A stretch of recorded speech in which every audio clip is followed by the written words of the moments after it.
हाँ भाई, noun start करेंगे। और नाउन की पहचान करना हमने सीख लिया पिछले जो बेसिक की क्लास थी उसमें। आज की क्लास से हम प्रॉपर टॉपिक पे आ रहे हैं, और टॉपिक पे आने से पहले बता दूं कि कैसे कैसे क्वेश्चंस आपसे एसएससी में, बैंक में, एनडीए, सीडीएस में पूछते हैं। तो नाउन से अगर क्वेश्चन आपके एग्जाम में आएगा तो 3 टाइप से क्वेश्चन बनेंगे। Number 1, noun and number.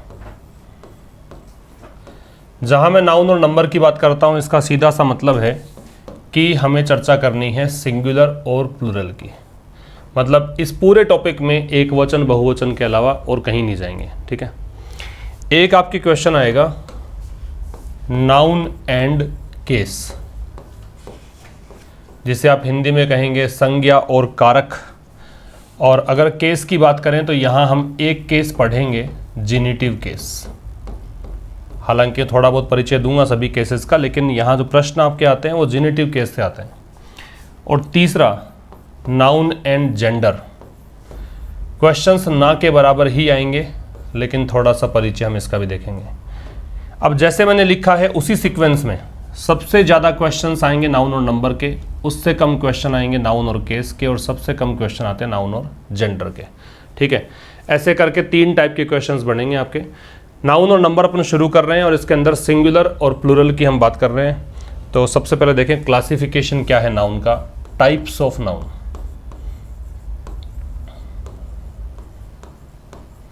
मतलब नाउन के कितने प्रकार हो सकते हैं। अब ये बात आपके आर्टिकल में हेल्प करेगी, जब टॉपिक आर्टिकल पढ़ेंगे तो वहां पे इसका महत्व है। एक प्रकार होता है नाउन का प्रॉपर नाउन, दूसरा प्रकार होता है कॉमन नाउन,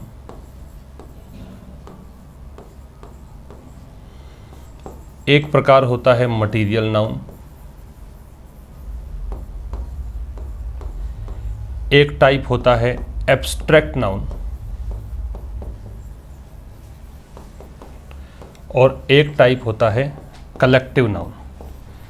ऐसे करके नाउन के 5 टाइप्स हम ले सकते हैं नेम के बेसिस पर, ठीक है। अभी तक जो हमने किया था वो ये था कि नाउन की पहचान आप कैसे करोगे। अब हम डिस्कस कर रहे हैं कि कैसे क्वेश्चंस एग्जामिनर आपसे पूछेगा एग्जाम्स में। तो सबसे पहली चीज़ स्टार्ट कर रहे हैं कि नाउन के टाइप्स कौन कौन से हो सकते हैं। तो 5 टाइप्स हो सकते हैं, एक प्रॉपर नाउन, एक कॉमन नाउन, एक मटीरियल नाउन, एक एब्स्ट्रैक्ट नाउन और एक कलेक्टिव नाउन। ये 5 टाइप्स हैं। इनमें जो प्रॉपर नाउन है इसको हम हिंदी में कहते हैं व्यक्तिवाचक संज्ञा। जो ये कॉमन नाउन है इसे हम हिंदी में कहेंगे जातिवाचक संज्ञा।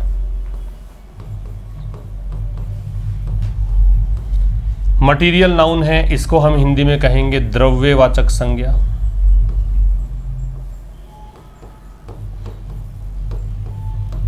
नंबर 4 पे एब्स्ट्रैक्ट नाउन है, इसको हम बोलते हैं भाववाचक संज्ञा, या इसे गुणवाचक संज्ञा भी कह सकते हैं। और कलेक्टिव नाउन को हिंदी में कहा जाता है समूहवाचक संज्ञा। इस तरह से नाउन के 5 टाइप्स हैं। इसका वैसे कोई महत्व नहीं, क्योंकि ऐसा कुछ पूछेंगे नहीं आपसे कितने टाइप्स हैं, नाम बताएं, एग्जाम्पल बताएं। लेकिन इसलिए बता रहा हूँ क्योंकि आर्टिकल जब आप पढ़ोगे तो वहाँ पे ये वाला जो बता रहा हूँ वो काम आएगा बहुत ज़्यादा। तो ये सब आपको नोट कर लेना है। 5 types, proper noun, common noun, material noun, abstract noun, collective noun. 5 के नाम हो गए। अब मैं सबसे पहले बता दूं आपको कि प्रॉपर नाउन में क्या हो सकता है। क्या डिस्कस करना है कि कौन सी चीज़, कौन सा नाम। चूँकि हमने ये पढ़ा था कि name of anything is called nouns, ये पढ़ा था कि नाम कोई भी हो उसको हम नाउन कहते हैं। कौन सा नाम प्रॉपर नाउन में जाएगा ये हमें डिस्कस करना है। तो सबसे पहला टाइप, ये आपने नोट कर लिया हो तो, सबसे पहला type proper noun. Proper noun में जो नेम्स आपको इंक्लूड करने हैं उसमें एक नाम तो होगा पर्सन का, एक नाम होगा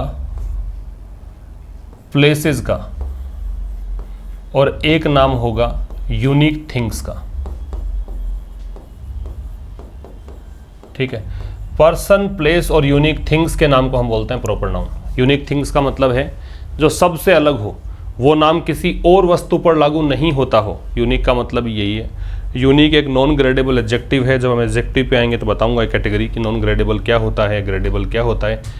फिलहाल आप समझें कि यूनिक का मतलब है सबसे अलग, मतलब इसके अलावा और कोई सा भी वस्तु ऐसी नहीं जिस पर वो नाम लागू होता हो। एक एक एग्जाम्पल देख लें इसके। अगर तो पर्सन में एक एग्जाम्पल डाल लें, जैसे हिमेश किसी व्यक्ति का नाम हो गया। एक नाम डाल लिया हमने मोहित, तो ये व्यक्ति का नाम हो गया। प्लेसेस में जैसे मैंने कह दिया न्यू दिल्ली, तो ये प्लेस का नाम हो गया।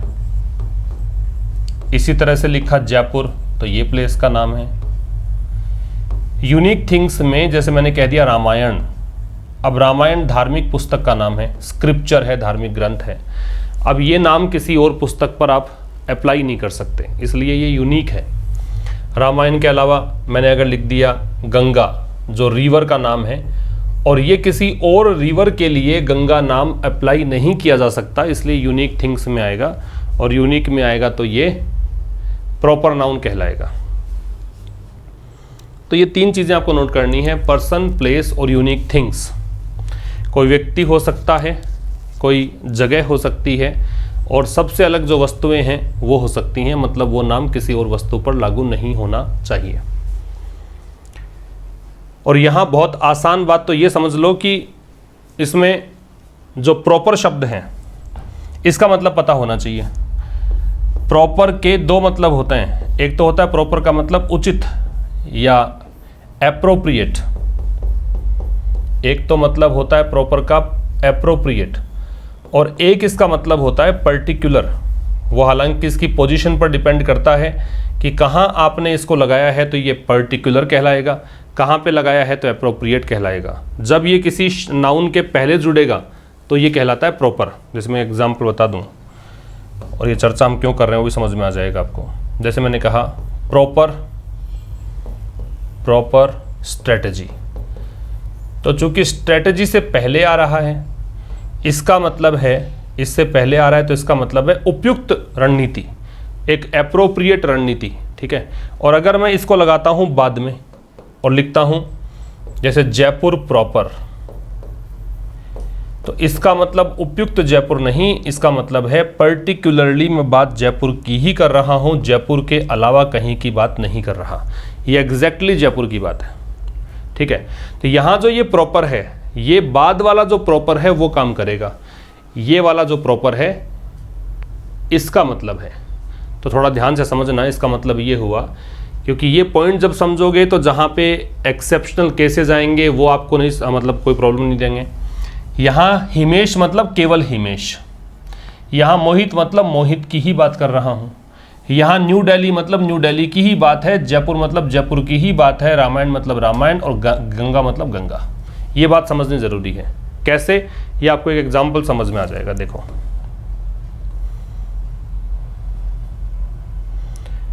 मान लो मैंने इसको यूँ समझ लिया, एक सेंटेंस आ गया, Rahul is the Kalidas, Rahul is the Kalidas of our college. ये एक सेंटेंस लिख दिया मैंने। जब मैंने ये कहा था कि आपको पर्टिकुलर होना चाहिए, नाम तो खैर दोनों ही है, राहुल भी नाम है और कालिदास भी नाउन है, नाम है, ठीक है। लेकिन प्रॉपर नाउन इनमें से केवल एक ही है। कौन सा है प्रॉपर नाउन? राहुल। कालिदास यहाँ पे नाउन नहीं हो सकता प्रॉपर, क्योंकि हम एग्जैक्टली उस कालिदास की बात नहीं कर रहे जो कि एक, मतलब जो प्राचीन टाइम के अंदर कालिदास जो रहा था उसकी बात नहीं कर रहे, उसकी क्वालिटीज़ वाले व्यक्ति की बात कर रहे हैं। तो राहुल यहाँ पे हमारी कॉलेज का कालिदास ही है।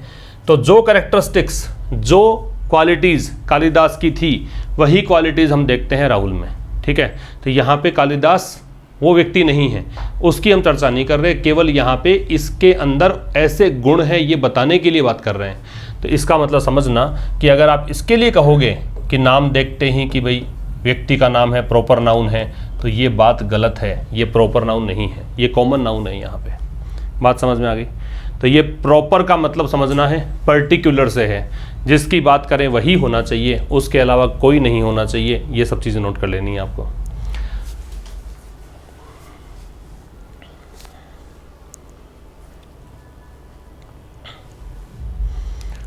Rahul is the Kalidas of our college.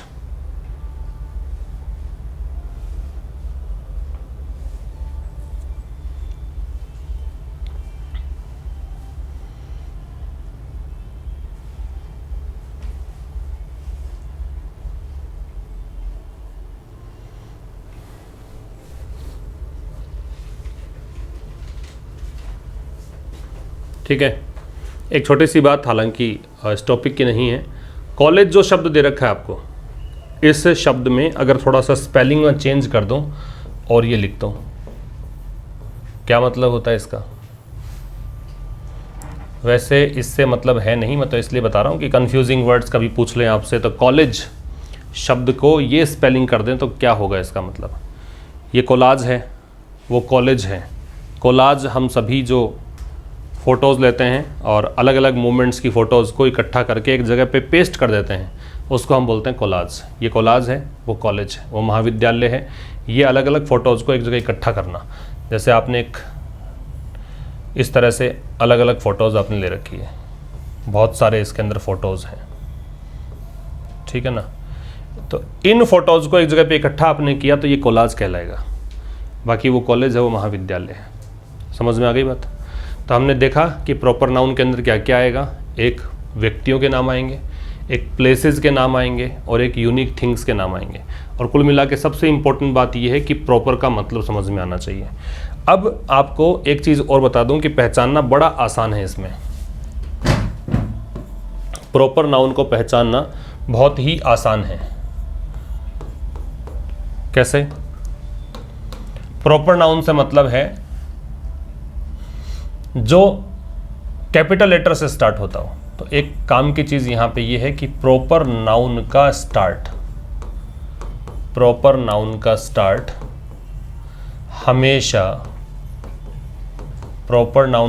हमेशा कैपिटल लेटर से होता है। कैपिटल लेटर का मतलब हो गया ABCD के बड़े अक्षर, तो बड़े अक्षर से स्टार्ट होता है इसका, ये काम की बात है। ठीक है, प्रॉपर नाउन का स्टार्ट हमेशा किससे होगा? कैपिटल लेटर से होगा।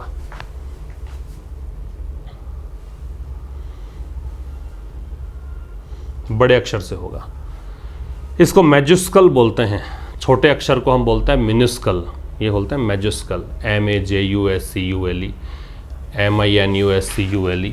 ये दो चीज़ें होती हैं, एक होता है MINUSCULE मिन्यूस्कल और एक होता है MAJUSCULE मैजुस्कल। ये बड़े अक्षरों को बोलते हैं, ये छोटे अक्षरों को बोलते हैं। तो प्रॉपर नाउन का स्टार्ट किससे होगा? मैजुस्कल से होगा। ठीक है ना, मिन्यूस्कल छोटे अक्षरों को बोलेंगे। कैपिटल शब्द है, उसका केवल और केवल ऐसा नहीं है कि बड़ा अक्षर ही मतलब होता है। ये कुछ एक्स्ट्रा इन्फॉर्मेशन होती हैं जो बहुत काम की होंगी, आगे जाके कनेक्ट कर पाएंगे आप। कैपिटल का मतलब राजधानी होता है। ठीक है, कैपिटल का मतलब पूंजी होता है। कैपिटल से मतलब होता है पूंजी। कैपिटल से मतलब होता है अगर आपने लेटर जोड़ दिया साथ में तो इसका मतलब हो जाएगा बड़ा अक्षर। और अगर कैपिटल शब्द के आगे हमने जोड़ दिया पनिशमेंट, कैपिटल पनिशमेंट, तो इसका मतलब हो जाएगा मृत्यु दंड। समझ रहे हो? तो ये मतलब है कैपिटल के। कैपिटल का मतलब राजधानी है, कैपिटल का मतलब पूंजी है, कैपिटल के साथ लेटर जोड़ देंगे तो बड़ा अक्षर होगा, और कैपिटल के साथ पनिशमेंट जोड़ दोगे तो इसका मतलब है मृत्यु दंड। तो ये कुछ खास बातें कैपिटल के बारे में। एक खास बात और देखनी है अपने को कि क्या आप इसका प्लूरल बना सकते हो क्या? अच्छा, प्लूरल बनाने का मतलब क्या है? जहां आप प्लूरल बना पाओगे इसका मतलब वो काउंटेबल नाउन है। ठीक है ना, जिसका बहुवचन बना पाते हो वो गिनने योग्य संज्ञा है। ठीक है, जैसे मैं कहूँ बॉयज़ तो बॉयज़ का बनाया प्लूरल, बॉय का बॉयज़, क्योंकि वो गिन सकते हैं आप। मैंने कह दिया स्टूडेंट, तो स्टूडेंट का बहुवचन बन सकता है स्टूडेंट्स, क्योंकि स्टूडेंट्स को गिन सकते हैं। तो एक बात की गारंटी हो जाती है, प्लूरल बना सकते हैं, इसका मतलब काउंटेबल है। अगर हम ये कहेंगे कि किसी चीज़ का प्लूरल बन सकता है, इसका मतलब हम ये भी कह सकते हैं कि उससे पहले ए और एन भी लग सकता है, क्योंकि वो काउंटेबल है। और अगर काउंटेबल में सिंगुलर हुआ तो ए और एन भी लग पाएगा। तो जो अभी मैंने बताया प्रॉपर नाउन, पिछले वाले जो बताया मैंने स्लाइड में, ये सब देख के आपको क्या पता लगेगा कि इनका प्लूरल तो हम बना नहीं सकते। हालांकि बनता है, लेकिन आपको जितना समझ में आना चाहिए वो बता रहा हूँ। बनता है, कुछ विशेष कंडीशंस होती है। मैं ये कह सकता हूँ there are 2 Vinods in our class, हमारे क्लास में 2 विनोद नाम के बच्चे हैं, ऐसा पॉसिबल है। लेकिन आपके इतना कुछ आएगा नहीं एग्जाम में। आपके एग्जाम के लिहाज से अगर देखें, सामान्य चर्चा अगर हम करें तो प्लूरल नहीं बना पाएंगे। ठीक है, प्लूरल नहीं बना पाएंगे तो उसके अंदर उससे पहले ए और एन भी नहीं लगा पाएंगे। ठीक है, तो आप जितने भी मैंने बताए हैं कि गंगा है तो आप कहोगे गंगा से पहले द लग सकता है, रिवर का नेम है, लेकिन आप ए और एन नहीं लगा पाओगे। रामायण से पहले द लगा सकते हो क्योंकि स्क्रिप्चर है, धार्मिक ग्रंथ है, धार्मिक पुस्तक है, लेकिन ए और एन नहीं लगा पाओगे। इनसे पहले भी ए और एन नहीं लगेगा। बात क्लियर है? लेकिन हम यूँ कह सकते हैं जैसे ही इज़ अ विवेकानंद, तो वो लग सकता है ए। ठीक है, मैं चर्चा कर लूँगा उसकी, ये आप नोट कर लें एक बार कि ना तो प्लूरल बनेगा और ना ए एन लगेगा, और वो जो कैपिटल वाली कहानी मैंने बताई है उसको नोट कर लेना है।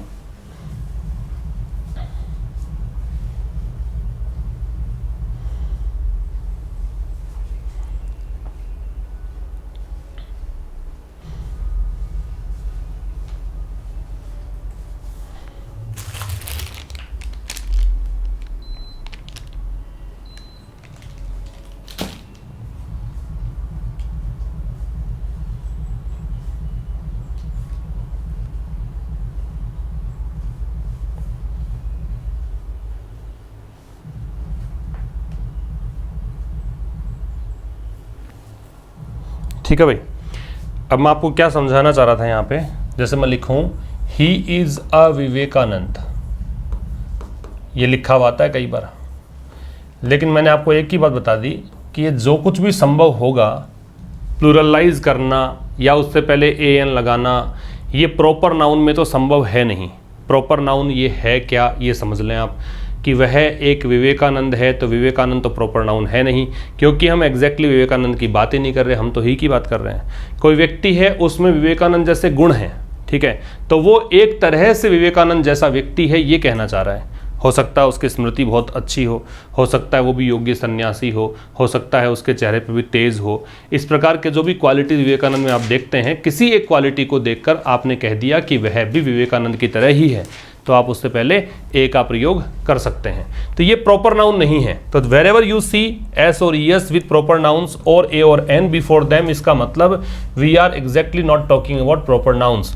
ये कुछ डिफरेंट हो सकती है, ये यहाँ पे कॉमन नाउन बनती है, प्रॉपर नाउन नहीं बनती है। ये नोट कर लेना है आपको, ये पूछ लेते हैं कई बार एग्जाम में। तो अगर किसी ने अपना व्यवहार चेंज किया, प्रॉपर नाउन ने अपना व्यवहार चेंज किया, तो ही पॉसिबल है कि जो मैं मना कर रहा हूँ वो चीज़ें यहाँ घटित होनी शुरू हो जाएंगी। एस और एस लग पाएगा, ए एन लग पाएगा, लेकिन प्रॉपर नाउन अगर होगा तो उसमें आप इसके अंदर चेंजेस नहीं कर पाएंगे। राइट, तो प्रॉपर नाउन में क्या सीख लिया? किसी व्यक्ति का नाम, किसी स्थान का नाम और यूनिक थिंग्स का नाम। एक और क्या सीखा कि हमेशा जहाँ कहीं भी देखेंगे प्रॉपर नाउन का स्टार्ट हमेशा कैपिटल लेटर से होगा। और एक सीखा कि प्रॉपर नाउन से पहले ए और एन नहीं लगता, इसका प्लूरल हम नहीं बना पाते। ए लग रहा है तो प्रॉपर नाउन नहीं है, कॉमन नाउन है। दूसरा देखिए, दूसरा हम लें कॉमन नाउन। कॉमन नाउन का मतलब हिंदी में कहते हैं जातिवाचक संज्ञा। अब ये जातियां वो नहीं हैं जो हम सुनते आए हैं, जातिवाचक संज्ञा है, लेकिन ये जाति वो नहीं है जिसकी जो हम सोचते हैं। जो हम कहते हैं हमारे समाज में ब्राह्मण, बनिया, जाट, ये सब जातियां वो जातियां नहीं हैं। क्योंकि इंग्लिश हमारी भाषा नहीं है, किसी और देश से हमने इंग्लिश सीखी है, तो वहाँ पे जाति का मतलब होता है एक क्लास। जाति, प्रजाति का मतलब एक विशेष कैटेगरी। तो यहाँ पे इसको कैटेगरी मान लो। कॉमन नाउन में क्या आएगा? कैटेगरीज आएंगी। जैसे पढ़ाने वाले की कैटेगरी है, तो पढ़ाने वाले को हमने एक नाम दे दिया टीचर। जो पेशेंट्स का इलाज करती है उस कैटेगरी, उस क्लास को हमने नाम दे दिया डॉक्टर। चाहे वो कोई भी होगा, उस सभी को डॉक्टर ही कहेंगे आप। जो भी उड़ने वाले जीव हैं उन सभी को एक क्लास दे दी हमने बर्ड। जो भी शासन करता है उसको हमने एक क्लास नाम दे दिया किंग। जो भी पढ़ता है चाहे किसी भी क्लास में हो, किसी भी चीज़ का अध्ययन करता हो, उन सभी को हमने एक क्लास को नाम दे दिया स्टूडेंट। तो ये सब कॉमन नाउन है। तो एक पर्टिकुलर कैटेगरी की अगर बात करोगे तो वो कॉमन नाउन है। समझ में आ रही बात? तो लिख लीजिए इसको भी कि एक पर्टिकुलर कैटेगरी आएगी इसमें। यहाँ पे क्या समझना है आपको? अ पर्टिकुलर कैटेगरी, एक विशेष क्लास, एक विशेष कैटेगरी, एक पर्टिकुलर कैटेगरी। एक जैसे गुणों वाले जो क्लास होती है उसको हम बोलते हैं क्या? कॉमन नाउन बोलते हैं, जातिवाचक संज्ञा बोलते हैं। इसीलिए बुक्स में आता है कि ये वो संज्ञाएं होती हैं जो एक से अधिक लोगों के लिए, एक से अधिक वस्तुओं के लिए लागू हो सकती है, क्योंकि वो एक पर्टिकुलर कैटेगरी है। तो कैटेगरी में तो बहुत सारे हो सकते हैं, तो इसलिए हम यहाँ पे लागू कर सकते हैं इसको एक से अधिक पर। टीचर मैं भी हूँ, कोई मैथ्स पढ़ाएगा वो भी टीचर है, कोई रीजनिंग पढ़ाएगा वो भी टीचर है। डॉक्टर अलग अलग स्पेशलाइजेशन होता है, कोई हार्ट स्पेशलिस्ट है, कोई आई स्पेशलिस्ट है, कोई ऑर्थोडोंटिस्ट है, ऐसे करके डॉक्टर्स की कैटेगरी है। बर्ड में चिड़िया है, मोर है, कबूतर है, ऐसे बहुत सारे बर्ड्स हो सकते हैं। राजा अलग अलग प्रदेश के हो सकते हैं, अलग अलग नाम हो सकते हैं उनके। विद्यार्थी किसी किसी क्लास का हो सकता है, कोई छोटी क्लास में पढ़ता हो, कोई स्कूल में, कोई कॉलेज में, कोई रिसर्च कर रहा हो, है स्टूडेंट ही। ठीक है, यहाँ पे आपको फिर से एक प्रश्न पूछ लेना है क्या? ये सब एक सिंपल सा परिचय चल रहा है इनका, क्योंकि ये चीज़ें मैंने कहा था कि आर्टिकल में हेल्प करेगी। मैं यहाँ पे यही सिखा रहा हूँ कि कौन सी नाउन अपने साथ में आर्टिकल लेगी और कौन सी नाउन से पहले आर्टिकल नहीं लगेगा। तो प्लूरल और एन, ये दो चीज़ें बताओ, इसमें प्लूरलाइज कर सकते हो क्या? तो आप कहेंगे टीचर्स पॉसिबल है, डॉक्टर्स पॉसिबल है, बर्ड्स हो सकता है, किंग्स हो सकता है, स्टूडेंट्स हो सकता है। ठीक है, तो इनका प्लूरलाइज करना, इनका बहुवचन बनना संभव है। बहुवचन बनना संभव है, इसका सीधा सा मतलब ये है कि उससे पहले ए और एन भी लगना संभव है। ठीक है, तो ये कॉमन नाउन के बारे में कि कॉमन नाउन होती क्या है, और इतना सा सीखना है कि आर्टिकल लग पाएगा क्या। तो आर्टिकल लगने की गारंटी यही है कि ए और एन तभी लगा पाएंगे when you can pluralise them, मतलब वो काउंटेबल होना चाहिए, और सिंगुलर काउंटेबल हुआ तो ए और एन लग जाएगा। क्लियर? नेक्स्ट पे आए तो तीसरा प्रकार हम पढ़ेंगे मटीरियल नाउन। मटीरियल नाउन को हमने हिंदी में देखा द्रव्यवाचक, और थोड़ा सा मैं एक नाम और इसमें डाल दूं तो द्रव्यवाचक के साथ साथ आप इसे पदार्थवाचक भी कह सकते हैं। द्रव्यवाचक के साथ साथ आप इसे क्या कह सकते हैं? पदार्थवाचक संज्ञा, क्योंकि द्रव्य पदार्थ होता है। देखिए दो चीजें होती हैं, एक होता है द्रव, एक होता है द्रव्य। द्रव्य होता है पदार्थ, मैटर, और द्रव होती है कोई अवस्था। इस पदार्थ की एक अवस्था, एक स्टेट का नाम है। पदार्थ की अवस्थाएं ठोस, द्रव, गैस, तो एक अवस्था द्रव कहलाती है। तो एक तो इन दोनों वर्ड्स में डिफरेंस पता होना चाहिए। मटीरियल नाउन को मैंने इसके तुरंत बाद इसलिए लिया है क्योंकि इसका कनेक्शन है। कॉमन नाउन के फैमिली में ही मटीरियल नाउन आती है। जो कॉमन नाउन है उसी कैटेगरी में मटीरियल नाउन आएगी। कुछ वर्ड्स मैं एक पॉइंट्स बना देता हूँ, उनके अंतर्गत आने वाली चीज़ें मटीरियल नाउन है। जो मेटल्स होते हैं, मतलब धातुएं, वो सब मटीरियल नाउन में आएंगी। जो भी आप गैसेस का नाम लेंगे वो सभी इसमें आएंगे। जितने भी लिक्विड्स का नाम लेंगे वो सभी इसी में आएंगे। ग्रुप ऑफ सेम आइटम्स, ये पॉइंट बहुत विशेष है। ये बहुत विशेष पॉइंट है क्योंकि इससे आपको एक बात क्लियर हो जाएगी। ग्रुप ऑफ सेम आइटम्स इसी में आएंगे।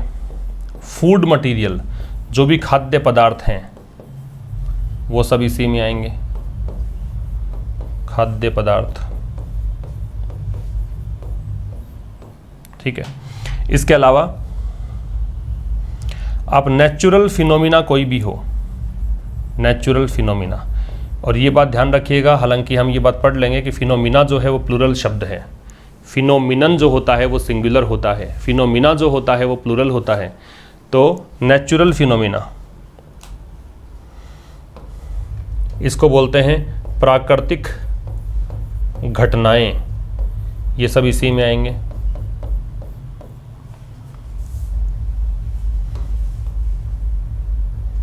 ठीक है, अब इसको मैं कुछ एग्जांपल से एक्सप्लेन कर देता हूँ। जैसे मेटल्स हैं तो मैं कहूँ गोल्ड, कॉपर, ये सब इसी में आएंगे। सिल्वर, ये धातुओं के नाम हैं।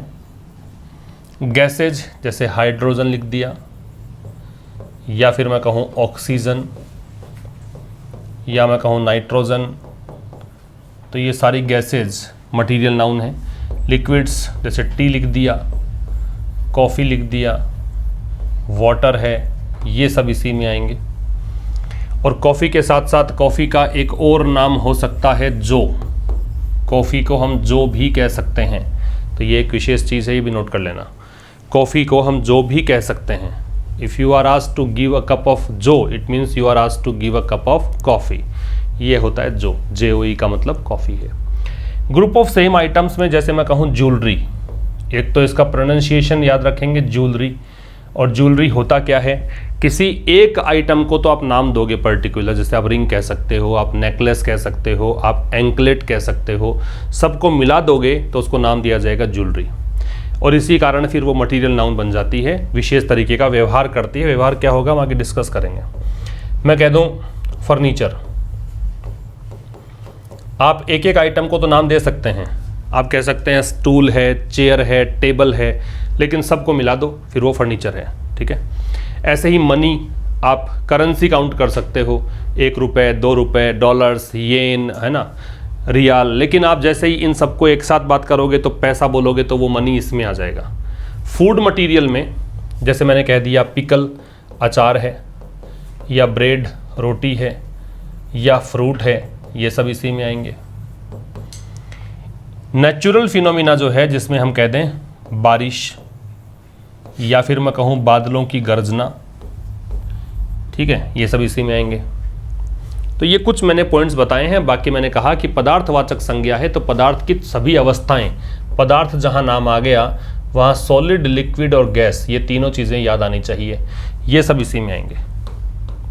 पदार्थ का मतलब ये है सॉलिड, लिक्विड, गैस, ये आना चाहिए इसमें, ठीक है। ये काम की बात है, ये वाला पॉइंट। इससे हम एक प्रश्न देखेंगे, वहाँ पे कन्फ्यूज़न होगा आपको कि ये तो हम लग रहा गिन सकते हैं, लेकिन जैसे ही आप इस पॉइंट पे जाएंगे तो आपको सब कुछ क्लियर हो जाएगा। तो group of same items material noun है, और मटेरियल नाउन का एक व्यवहार होता है कि अनकाउंटेबल होती है, इसको हम काउंट नहीं कर सकते हैं। तो इसलिए ये पॉइंट बहुत इंपॉर्टेंट है, इसको स्टार लगा दिया मैंने, इंपॉर्टेंट है, इसी तरह से आप इसको डील करेंगे।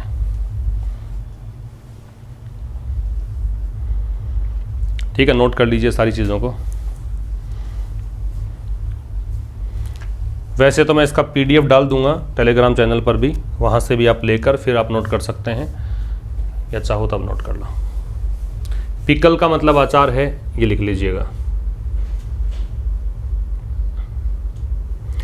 अब यहाँ हम क्वेश्चन बनाएं वही कि can it be pluralised and can a और an be used before material nouns. तो पहला आंसर तो कुछ चीज़ों को देखकर आपको लग गया होगा कि ये गोल्ड, सिल्वर, कॉपर, इनमें तो प्लूरलाइज नहीं कर सकते।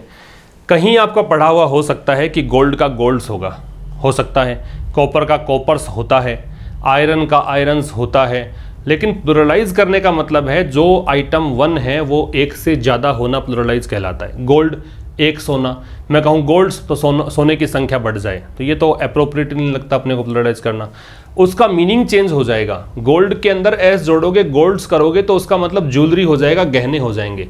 कॉपर का मतलब तांबा है, कॉपर में एस जोड़ दोगे तो तांबे के सिक्के, इसका मीनिंग हो जाएगा। तो मीनिंग चेंज होने का मतलब है कि एस और एस तो जुड़ रहा है, लेकिन उसका प्लूरल नहीं बना सकते, तो इसका प्लूरल बनेगा नहीं, और अगर प्लूरल नहीं बनेगा तो इससे पहले ए और एन लगेगा नहीं। तो ना तो प्लूरल बन सकता है और ना ही ए और एन लग सकता है।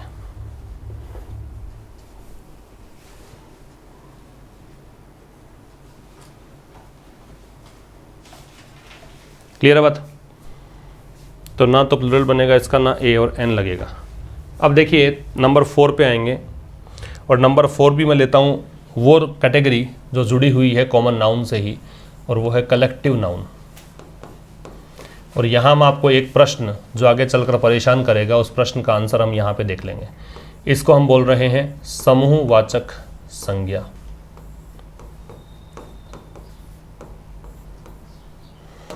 देखिए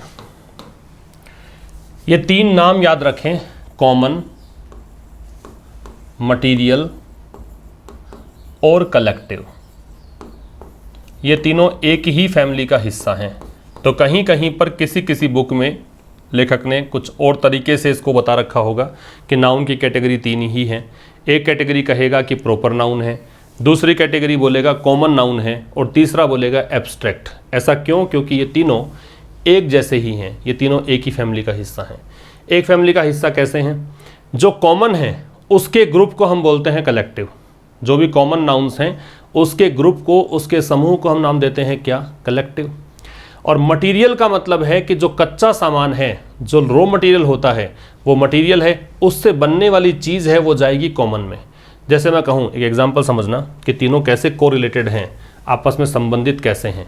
जैसे मैं कहूँ वुड, लकड़ी, लकड़ी से बनाया आपने चेयर, लकड़ी से आपने बना दिया चेयर, तो ये कच्चा माल जो है वो तो आएगा मटेरियल में, और इससे बनने वाला प्रोडक्ट जो है वो आ जाएगा कॉमन में। ठीक है, जैसे मैंने कह दिया गोल्ड, तो ये कच्चा माल, इससे हमने बना दी रिंग, तो रिंग हो जाएगा एक पर्टिकुलर आइटम, वो कॉमन नाउन है। ठीक है, आप जब इनको, जैसे मान लीजिए आपने कहा था स्टूडेंट है, और मैंने अगर जब इसका ग्रुप बनाया स्टूडेंट का, तो बन जाएगा क्लास, तो ये कलेक्टिव है।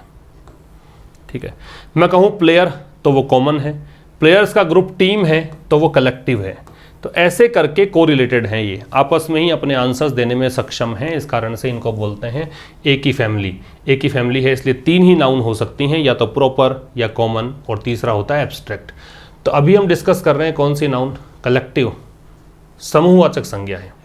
यहाँ इतना समझाने के लिए मैंने बताया क्योंकि यहाँ पे एक बात क्लियर आपको होनी चाहिए कि कॉमन नाउन के समूह को, कॉमन नाउन के समूह को कलेक्टिव नाउन कहा जाता है। ये बात समझ में आनी चाहिए। कॉमन नाउन के समूह को कलेक्टिव नाउन कहा जाता है, ये बात आपको नोट करनी है। उल्टा पढ़ूं तो मैं इसको, कलेक्टिव नाउन जब टूटती है तो कॉमन नाउन बनाती है, कॉमन नाउन जब जुड़ती है तो कलेक्टिव बनाती है। दोनों ही चीज़ें पता होनी चाहिए, क्योंकि यहाँ से एक प्रश्न आपसे पूछा जाता है। कैसे आएगा बता दूंगा, पहले नोट कर लें आप इसको। कॉमन नाउन के समूह को कलेक्टिव नाउन कैसे? जैसे मैं कहूँ, अभी मैंने कहा स्टूडेंट्स, ये कॉमन नाउन, इसका समूह बनाया, फिर ऐसे ही मैंने लिख दिया कीज़, तो ये कॉमन नाउन। मैंने कह दिया फिश, तो ये कॉमन नाउन। आपने कह दिया इसके अंदर कैटल, तो कॉमन नाउन। ठीक है, अब जब आप इनका समूह बनाओगे तो इसका बन जाएगा क्लास, तो ये कलेक्टिव नाउन। इसका बन जाएगा बंच, तो कलेक्टिव नाउन। फिश के समूह को हम बोलते हैं स्कूल या शॉल भी कहते हैं, SHOAL, तो ये कलेक्टिव नाउन। कैटल का बना देंगे हर्ड बन जाएगा, तो ये कलेक्टिव नाउन। जब ये टूटेंगी अपने कंपोनेंट्स में तो ये निकल कर आएंगे, जब ये जुड़ेंगी तो ये बनेगा। मैं जो बताने की कोशिश कर रहा हूँ वो देखो कहाँ तक कनेक्ट करेंगे अपन, इसको नोट कर लें एक बार।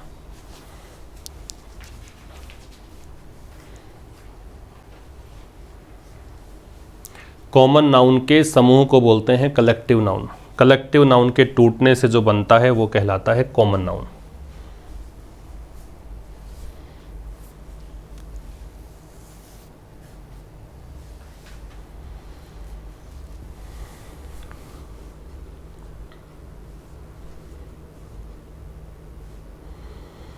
देखिए एक प्रश्न आता है, कैसे आएगा?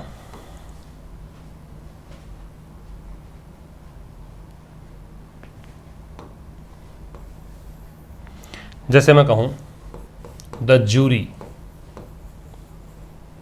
Are divided in their opinions,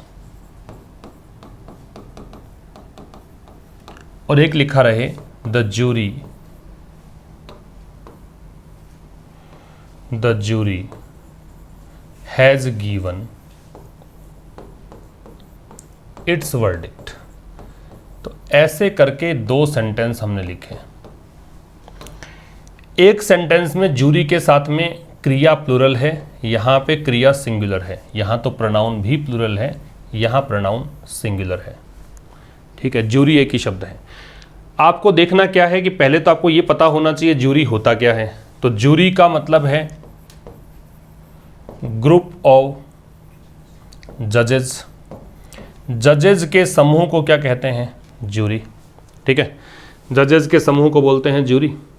आपको ये देखना है कि अगर जजेस हैं, मैं भी बताया मैंने आपको कि कॉमन नाउन के जुड़ने से बनता है कलेक्टिव, तो इसका मतलब मैं ये कह सकता हूं कि ज्यूरी है वो कैसी नाउन है? कलेक्टिव। जबकि जजेस कैसी नाउन है? कॉमन, क्योंकि जजेस के जुड़ने से बन रहा है ज्यूरी। ठीक है, अब यहां पे आप ये समझिए कि इस सेंटेंस को देखकर कि कौन सा नाउन है एक्चुअल में। कह रहा है कि ज्यूरी टूटी हुई है, बटी हुई है अपने ओपिनियंस में। इसको ओपिनियन कर देते हैं, ओपिनियंस कर दीजिए। ओपिनियंस में सबकी राय अलग अलग है। इसका मैं थोड़ा सा मैं एक्सप्लेन करूं तो यूँ कह सकता हूं कि जजेस हैं ABCDE। किसी ज्यूरी में ऐसे 5 जजेस हैं, 5 की राय अलग अलग है। इसका मतलब फिर यूनिट कहाँ रही? फिर ये ज्यूरी कहाँ है? फिर तो जजेस हैं। सबकी दिशा अगर डिफरेंट है, सब अलग अलग सोचते हैं, it means we are not talking about jury, we are talking about जजेस। जब ये जजेस हैं तो फिर कॉमन नाउन है। कॉमन है तो कैसी नाउन हो गई? प्लूरल कर रखा है हमने, तो इसलिए यहाँ पे प्लूरल है, वो प्लूरल है। लेकिन जैसे ही हमने कहा कि ज्यूरी ने अपना निर्णय दे दिया है, ये वर्डिक्ट जो शब्द है इसका मतलब है डिसीजन, इसका मतलब है निर्णय। तो ज्यूरी यहाँ पे काम कर रही है एक यूनिट के रूप में। जब इन सब की राय एक हो जाएगी, जब ये ABCDE सब मिलकर काम करना शुरू करेंगे और एक डिसीजन तक पहुंच जाएंगे, इसका मतलब इनकी पूरी टीम ने एक डिसीजन दिया है, तो ये ज्यूरी ने डिसीजन दिया है। तो ज्यूरी एक कलेक्टिव नाउन है जो कि सिंगुलर है, तो वर्ब एकवचन है, और यहाँ पे प्रोनाउन भी कैसा है? सिंगुलर है। समझने वाली बात यह है कि जब जब कोई नाउन कलेक्टिव नाउन के रूप में काम करती है तो नाउन वर्ब कैसी आएगी? सिंगुलर। प्रोनाउन भी कैसा आएगा? सिंगुलर। लेकिन जब जब ये नाउन काम करती है प्लूरल के रूप में तो वर्ब कैसी आएगी? प्लूरल, और वहाँ पे प्रोनाउन भी कैसा आएगा? प्लूरल। तो ये बात आपको परेशान नहीं करनी चाहिए, बेसिक पता है तो दिक्कत नहीं आएगी, नोट कर सकते हैं इसको। वर्डिक्ट का मतलब जजमेंट है, डिसीजन है। लेकिन ये पक्का है कि नाउन जो वर्ब है और प्रोनाउन है दोनों सेम होंगे। जैसे यहाँ अगर प्लूरल है तो ये भी देखिए प्लूरल है, ये सिंगुलर है तो ये भी सिंगुलर है। इससे पता लग जाएगा आपको कि वास्तव में हम सही बात कर रहे हैं कि गलत बात कर रहे हैं, सेंटेंस में गलती है कि नहीं है। किसी सेक्शन में प्रोनाउन होगा, किसी सेक्शन में वर्ब होगी, दोनों मैच करनी चाहिए। दोनों सिंगुलर हैं तो दोनों सिंगुलर होंगी, प्लूरल है तो दोनों ही प्लूरल होनी चाहिए। अगर हम यहाँ पे भी वही क्वेश्चन पूछें कि क्या हम प्लूरलाइज कर सकते हैं कलेक्टिव नाउन को, क्या इससे पहले हम ए और एन प्लेस कर सकते हैं, तो यहाँ पे प्लूरल बन सकता है। हालांकि ज्यूरी एक अपवाद है, ज्यूरी का नहीं बनेगा। बाकी स्कूल का स्कूल्स पॉसिबल है, हर्ड का हर्ड्स पॉसिबल है, बंच का बंचेज कर सकते हैं, तो प्लूरलाइज किया जा सकता है, ए एन लगाया जा सकता है। ज्यूरी एक अपवाद है, ज्यूरी का प्लूरल नहीं बनेगा। ठीक है,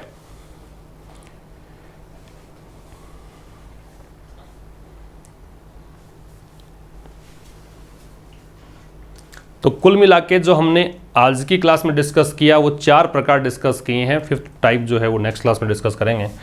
आपने ये देखा कि केवल 2 के बनते हैं प्लूरल, एक तो बनता है कॉमन नाउन का और एक बनता है कलेक्टिव का। ये जो CN है, कॉमन कलेक्टिव, इनको प्लूरलाइज किया जा सकता है, जबकि प्रॉपर नाउन को और मटीरियल नाउन को हम प्लूरलाइज नहीं कर सकते। ये प्लूरलाइज नहीं की जा सकती, ये की जा सकती है। यही समझा? जिसका बहुवचन बन सकता है उससे पहले ए और एन लग सकता है, तो यहाँ लगा पाओगे ए और एन, और इनसे पहले ए और एन नहीं लगा पाओगे। ठीक, अब हम बात करें कुछ वर्ड्स की, और वर्ड्स चूँकि हम सीख रहे थे सेंटेंसेस के थ्रू, तो जो वोकैब की नोटबुक आपने डाली हुई है उसमें आपको ये नोट करना है। मैं इनबॉक्स कर देता हूँ क्या क्या चीज़ें आपको यहाँ बतानी है। आपको बताना है एक्स्ट्राडाइट, एक आपको बताना है यहाँ पे शाइन लाइट ऑन, यहाँ बताना है आपको फिलिप, इसके बाद आपको बताना है डायमेट्रिकली, और यहाँ बताना है एडवेंट। ये 5 चीज़ें हैं। पहले बताना है पार्ट ऑफ स्पीच क्या है, उसके बाद में आना है इस सेंटेंस के ट्रांसलेशन पर सिनोनिम जानते हुए। तो पहला शब्द एक्स्ट्राडाइट है, और यहाँ समझना आप, सस्पेक्टेड टेररिस्ट्स को कैप्चर किया गया बेल्जियम में और एक्स्ट्राडाइट किया गया। जैसे यहाँ पे वर कैप्चर्ड कर रखा है, वैसे ही यहाँ पे एंड के बाद में एक्स्ट्राडाइटेड है।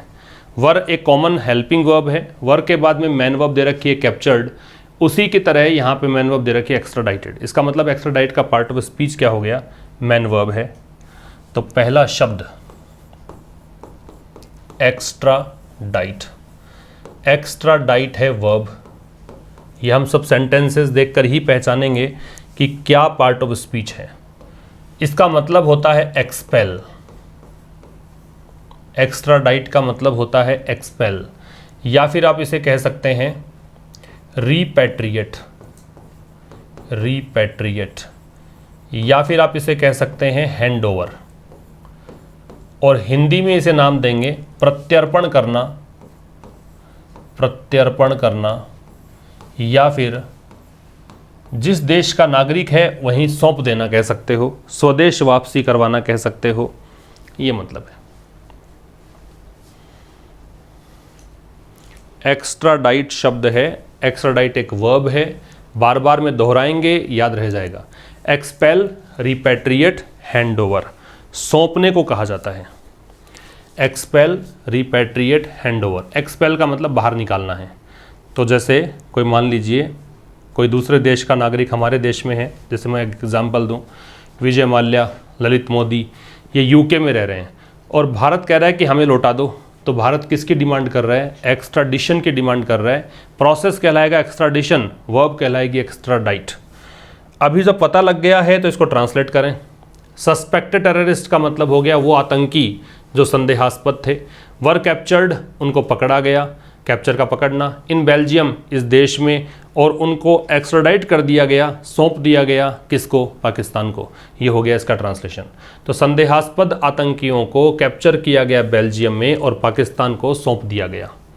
Can anyone shine some light on my question. अगर मैं इसका पूछूं आपसे पार्ट ऑफ स्पीच क्या है, तो शाइन लाइट ऑन, सम तो खैर बीच में डिटर्मिनर आ रहा है, लेकिन आप देखेंगे तो यहाँ पे 3 शब्द हैं, एक शाइन है, एक लाइट है, एक ऑन है, और जो ग्रुप ऑफ वर्ड्स होता है उसको हम बोलते हैं फ्रेज।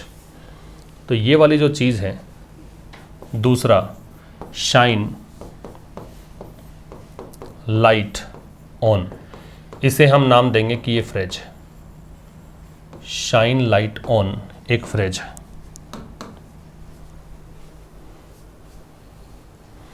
इसका मतलब क्या है, शाइन लाइट ऑन का मतलब है एक्सप्लेन करना, समझाना, या फिर आप कहेंगे क्लैरिफाई करना। तो समझाना, स्पष्ट करना, व्याख्या करना, इसको आप इल्यूसिडेट भी कह सकते हैं। एक्सप्लेन, क्लैरिफाई या इल्यूसिडेट। तो दूसरा सीख लिया हमने शाइन लाइट ऑन। पहला सीखा क्या, एक्स्ट्राडाइट, जो कि एक वर्ब है। इसका मतलब था expel, repatriate, handover. Shine light on phrase है, एक्सप्लेन, क्लैरिफाई, इल्यूसिडेट, समझाना, व्याख्या करना। ठीक है, इसके हिसाब से इसका मतलब क्या हो गया, can anyone shine some light on my question, कि क्या कोई मेरे प्रश्न को समझा सकता है, क्या कुछ रोशनी डाल सकता है इस बात पर, ये इसका मतलब है। अगला है the halving of car tax would provide a fillip to sales. यहाँ मैं अगर आपसे पूछूं कि इसका पार्ट ऑफ स्पीच क्या है, तो देखिए ये डिटर्मिनर है, इसके बाद दे रखा है तो ये नाउन कहलाएगा। ठीक है, ये सब हमने सीख लिया है पिछले 5 सेशंस में कि आर्टिकल के बाद वाला शब्द है वो नाउन कहलाता है। नाउन कहलाएगा तो ये देखो fillip, fillip is a noun. इसका मतलब है स्टिम्युलेशन या फिर बूस्ट, आप इसे प्रोत्साहन कह दीजिए। प्रोत्साहन। स्टिम्युलेशन कह सकते हो, बूस्ट कह सकते हो। प्रोत्साहन फिलिप।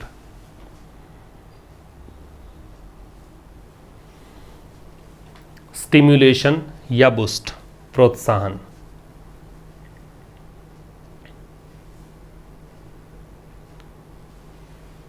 ठीक है, देखिए क्या कहना चाह रहा है। हाल्विंग का मतलब आधा करने की प्रक्रिया, ये नाउन हो गया है, द के बाद है जेरेंड वैसे। कार टैक्स को आधा करना जो है वो प्रोवाइड करेगा प्रोत्साहन बिक्री को, मतलब बिक्री को धक्का देगा, बिक्री बढ़ जाएगी क्योंकि टैक्स आधा हो चुका है, इसलिए बिक्री बढ़ेगी। नेक्स्ट है the two politicians are diametrically opposite. तो यहाँ पे अगर आप देखेंगे तो आर लिंकिंग वर्ब है, लिंकिंग वर्ब के बाद में कॉम्प्लीमेंट आता है, कॉम्प्लीमेंट ये एडजेक्टिव है। पिछले 5 सेशन देख के आए, समझ में आएगा। एडजेक्टिव से पहले एडवर्ब आएगा और वैसे भी एलवाई जुड़ा हुआ है इसलिए ये एडवर्ब है। तो यहाँ पे डायमेट्रिकली जो शब्द है वो कहलाएगा एडवर्ब। तो क्या हो जाएगा देखो, number 4 diametrically. Diametrically is an adverb. What does it mean? Diametrically का मतलब है जस्ट ऑपोजिट, बिल्कुल उल्टा, बिल्कुल विपरीत, या फिर ऑपोज्ड टू ईच अदर। ठीक है, के विपरीत, बिल्कुल विपरीत होता है उसको बोलते हैं, के विपरीत ना होके केवल विपरीत लिख लो, एडवर्ब है। बिल्कुल विपरीत, बिल्कुल उल्टा।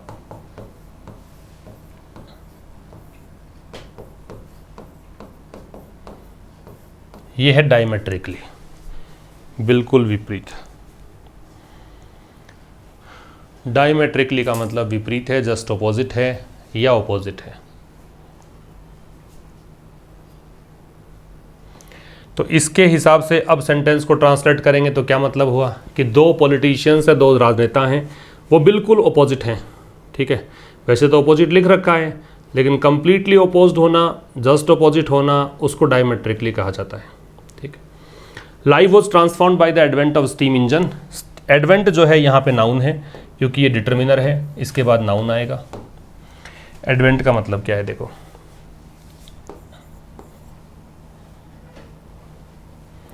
एडवेंट शब्द है नाउन। एडवेंट का मतलब होता है शुरुआत।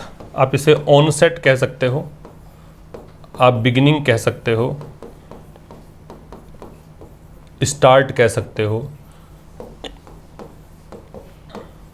शुरुआत। यह है एडवेंट। एडवेंट से मतलब है शुरुआत, ऑनसेट, बिगिनिंग, स्टार्ट। आगमन कह दो, अराइवल भी कह सकते हो, अराइवल। तो यहां पे अब क्या मतलब हो गया इसका? Sentence life was transformed, life को ट्रांसफॉर्म किया गया, लाइफ बदल दी गई। किसके द्वारा? स्टीम इंजन के आगमन से। जैसे ही भाप का इंजन आया, जिंदगी तब्दील हो गई, जिंदगी बदल गई। ठीक है, एक बार रिवाइज करेंगे। तो पहला शब्द था एक्सट्राडाइट वर्ब, क्योंकि इसकी थर्ड फॉर्म बनी हुई है, वर्ग के साथ जुड़ा हुआ है। इसका मतलब था एक्सपेल करना, हैंडओवर करना, रिपेट्रिएट करना। शाइन लाइट ऑन एक फ्रेज है क्योंकि 3 शब्द हैं इसके अंदर, इसका मतलब एक्सप्लेन है, क्लैरिफाई है, इल्यूसिडेट है। फिलिप एक नाउन है क्योंकि डिटर्मिनर दे रखा है। फिलिप का मतलब बूस्ट है या स्टिम्युलेशन है। इसके बाद में डायमेट्रिकली एक एडवर्ब है, ऑपोजिट की विशेषता बता रहा है, मॉडिफाई कर रहा है। इसका मतलब जस्ट ऑपोजिट है या फिर अपोज टू ईच अदर है। एडवेंट इज ए नाउन क्योंकि डिटर्मिनर के बाद में है और इसका मतलब शुरुआत है, तो बिगिनिंग कह सकते हो, स्टार्ट कह सकते हो, ऑनसेट कह सकते हो और अराइवल कह सकते हो। ऐसे करके हमने 5 शब्द देख लिए, सारे का ट्रांसलेशन भी हो गया। तो यहाँ पे इस प्रकार की प्रक्रिया जो है वोकैब याद करने की, इसमें वोकैब के साथ साथ कॉम्प्रीहेंशन ये आपको आएगा समझ में। साथ साथ हम पार्ट्स ऑफ स्पीच जानना सीख रहे हैं तो ग्रामर भी आएगी। और आपको पता हो तो कॉम्पिटिटिव इंग्लिश के ये 3 ही पार्ट होते हैं, ये तीनों एक साथ कवर हो जाएंगे। ठीक है, तो इस सेशन में इतना ही। नेक्स्ट सेशन में एब्स्ट्रैक्ट नाउन और आगे की जानकारी हम प्राप्त